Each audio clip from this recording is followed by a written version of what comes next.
حضرت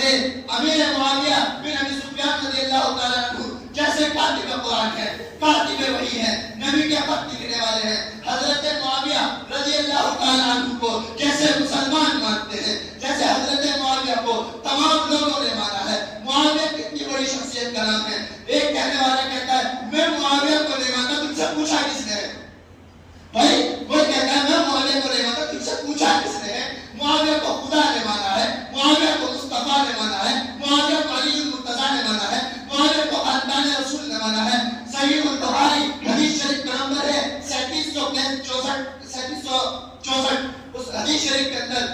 64 یا 65 ہے، اس میں موجود ہے کہ حضرت امیر معاویہ رضی اللہ تعالیٰ عنہ کے بارے میں امیر المومنین کے الفاظ موجود ہیں کہ حضرت امیر معاویہ امیر المومنین ہے، اور حضرت معاویہ کو صرف مسلمان لوگ نہیں مانتے، حضرت معاویہ کو صرف چند لوگوں نے نہیں مانا، ان کو حسن نے مانا ہے، ان کو حسین نے مانا ہے۔ حضرت حسن نے، حضرت حسین نے حضرت معاویہ کی بیعت کر لی اور بیعت کر کے امت کو بتا دیا کہ یہ امیر المومنین بن گئے۔ اور پھر جب معاویہ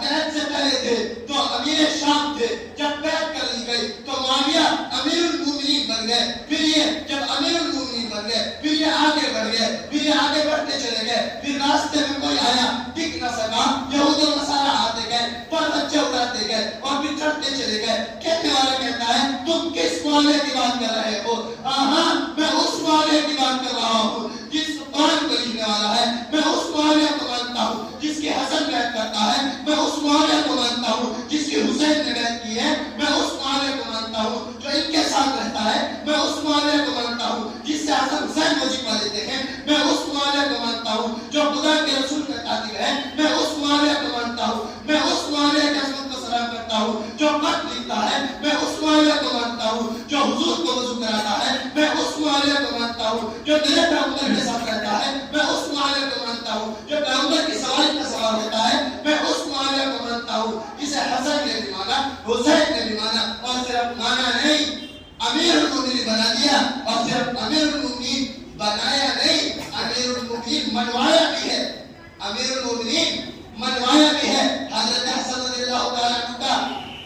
ایک ساتھی تھا جس کا نام تھا قیس۔ حضرت حسن نے اس سے کہا قم فبایع، اٹھیے بیعت کیجئے۔ اس نے کہا حسن، حضرت حسن سے کیا آپ نے بیعت کر تو لی؟ حضرت حسن نے کہا کھڑے ہو جائیے بیعت کیجئے۔ پھر اس نے بھی بیعت کی تو حضرت حسن نے حضرت معاویہ کو صرف بنایا نہیں بلکہ بنوایا ہے اور امت تک پہنچا دیا کہ حسن اور حسین کبھی معاویہ سے جدا نہیں ہوئے۔ آج اگر کوئی کہتا ہے کہ حسن اور معاویہ الگ الگ تھے، حسین اور معاویہ الگ الگ تھے، تو کوئی ایک ثبوت تو لائے کہ حضرت معاویہ حسین کی زندگی میں 20 سال تک خلیفہ رہے، حسن کی زندگی میں 10 سال تک امیر المومنین رہے۔ کوئی ایک ثبوت لائے کہ حسین باہر نکلے ہو، حسن باہر نکلے ہو، حسن نے روڈ جام کیا ہو، حسین نے روڈ جام کیا ہو، حسین نے سینہ زخمی کیا ہو، حسن حسین آ کر کے راستے میں آئے ہو، حسن حسین نے کوئی احتیاط کیا ہو،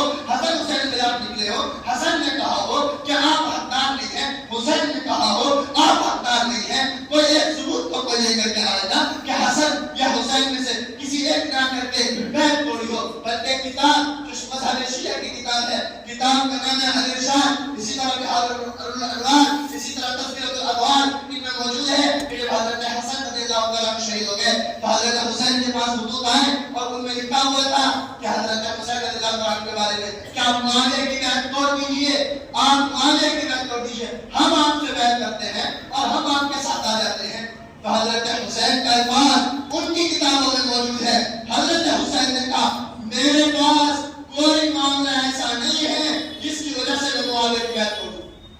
کوئی معاملہ ایسا نہیں آیا جس کی وجہ سے میں معاویہ سے الگ ہو جائے، میں معاویہ رضی اللہ تعالیٰ عنہ کے ساتھ ہوں۔ کوئی کہنے والا کہتے کہ یہ طاقت نہیں تھی، کہ یہ لشکر نہیں تھا، ساتھی نہیں تھے، کمزور تھے، تو پھر میں پوچھتا ہوں سجین میں جب سجین میں آئے تھے یہ کہاں گئے تھے؟ جو جمل میں آ کر کے لڑائیاں کرا رہے تھے یہ کہاں گئے تھے؟ جو سپی اور جمل میں بھڑکا رہے تھے، جنگ سنا رہے تھے، یہ کہاں گئے تھے؟ پھر یہ بات کیوں نہیں آئے؟ اس لیے کہ یہ غدار تھے، یہ دین کے بھی غدار تھے، یہ انسانیت کے بھی غدار تھے۔ تو کوئی بات کا خلاصہ خلاصہ یہی ہے کہ حضرات صحابہ کرام رضوان اللہ علیہ اجمعین میں سے کسی ایک سے بھی کبھی خدا نہ خواستہ نعوذ باللہ غلط بیانی یا غلط سوچ اپنے ذہن میں داخل نہ کر لینا. ہم مسلمانوں کا